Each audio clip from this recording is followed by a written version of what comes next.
José María Ramos Mejía, sociólogo, positivista, educador, psiquiatra, médico, se dedicó básicamente a desarrollar lo que él llamaba una sociología basada en la biología y en la química. En esa época estaba muy de moda esos esquemas, ¿no? Asociarlo o a las ciencias exactas o a las ciencias naturales, a las ciencias sociales. Eh, Él fue el que estuvo a cargo de la famosa educación patriótica cuando fue presidente del Consejo Nacional de Educación, un órgano que en esa época tenía un poder casi igual al del presidente de la República. Y fue el que inventó todo el patriotismo escolar, el que inventó todo el discurso patriótico que tenían que aprender los niños en las escuelas y en los colegios. Pero hoy me interesa su labor como específica como sociólogo. Estaba muy interesado en conocer las pautas de comportamiento de lo que él llamaba las multitudes o las muchedumbres argentinas. Es lógico que esto sucediera en un país de inmigración aluvial como era la Argentina, donde la gran mayoría de esos inmigrantes asumieron prácticas anarquistas y además tenían una fuerte resistencia a argentinizarse, como se decía en esa época, ¿no? Especialmente los italianos y los españoles. Entonces, estaban muy interesados estos sociólogos y Ramos Mejía en particular en tratar de entender cómo funcionaba la muchedumbre, cómo funcionaba la multitud y qué rol había tenido en la historia argentina y podía tener en el futuro. Estaba preocupado por eso, ¿no?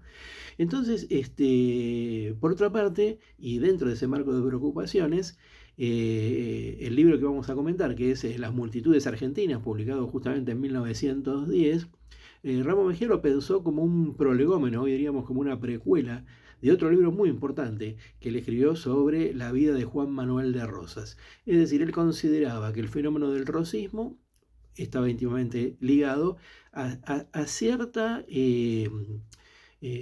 a cierta enfermedad o a ciertos problemas, o como diría, era una cierta neurosis de los sectores populares. Si no, no se podía entender por qué se entregaban a dictadores, caudillos, pudiendo hacerlo al predominio de la clase directora positivista, ¿no? Cientificista, moderna, ilustrada. Entonces, partimos de la base de que para Ramos Mejía el papel de las muchedumbres o de las multitudes en la historia argentina fue negativo, ¿no? Entonces, ahí ya parte de esa premisa, lo cual en cierta manera su estudio científico, bueno, va a avanzar por un carril que lo va a llevar a esas conclusiones, ¿no? A ratificar esas conclusiones. El libro Las multitudes argentinas es en parte un libro de historia, que empieza en la época del virreinato del Río de la Plata y termina en la época del Centenario, y va explicando en distintos momentos cómo fueron estas multitudes argentinas, este pueblo argentino, el causante de todos sus propios males, ¿no? Hasta la llegada de la generación ilustrada, ¿no? La generación del 80. Un papel negativo entonces en la historia argentina de las masas populares. El libro trata a partir de esta evidencia histórica, que en realidad es un discurso histórico, trata de elucidar qué es, cómo se constituye, cómo funciona y cómo puede cambiar esa multitud argentina. Entonces, él parte de la base muy similar a la de otros sociólogos positivistas de esa época, es decir, que una sociología basada en la persona, basada en la vida cotidiana, basada en las personas de carne y hueso, ¿no? Entonces decía, bueno, lo que existen son personas individuales, esas personas individuales son heterogéneas y son personas comunes y corrientes. Ahora, ¿qué es lo que pasa? Que en determinado momento se juntan estas personas y constituyen una multitud, una muchedumbre, y se convierten en algo homogéneo, se convierten en algo no común, sino extraordinario, y logran juntar una enorme cantidad de poder como para poder torcer el rumbo de la historia.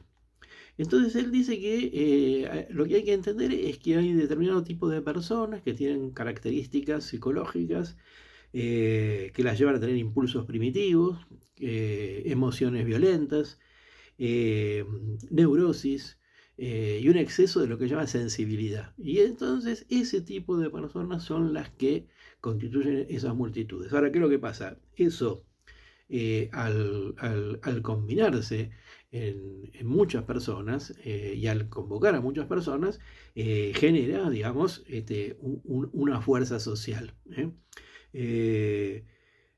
¿Dónde están ubicadas? O sea, ¿quiénes son las personas que mayor posibilidad tienen de tener estos rasgos? Y por lo tanto de constituirse en una multitud y en un peligro para el país. Bueno, él, como otros sociólogos positivistas también de la época, va a decir que las razas inferiores. En esa época, raza y clase social era más o menos lo mismo. El concepto racial no es un concepto de sangre, sino de medio, como llamaban ellos, ¿no? Y el medio justamente es la pobreza, el medio es el proletariado, el medio son las clases inferiores. Por lo tanto, razas, clases inferiores, las clases bajas, que además dice son más propensas por sus condiciones de vida al contagio de estas, características, ¿no?, que las llevan a convertirse en multitudes. Dice que estas personas tienen átomos morales semejantes, que por eso se atraen, y que a ese tipo de persona o de personalidad él le llama hombre carbono, ¿no? Dice, bueno, acá tenemos la química social, ¿no? Va a decir, bueno, como el carbono, que es un elemento que sirve para aglutinar, ¿no es cierto?, otros elementos heterogéneos y convertirlos en algo homogéneo, existen los hombres carbono. Por lo tanto, el principal problema que tiene la Argentina es que sus clases bajas, sus clases inferiores, están constituidas por hombres carbono. Cambiar esto es algo muy difícil, dice Ramos Mejía, y bueno, él hace un pronóstico, digamos, reservado para el futuro.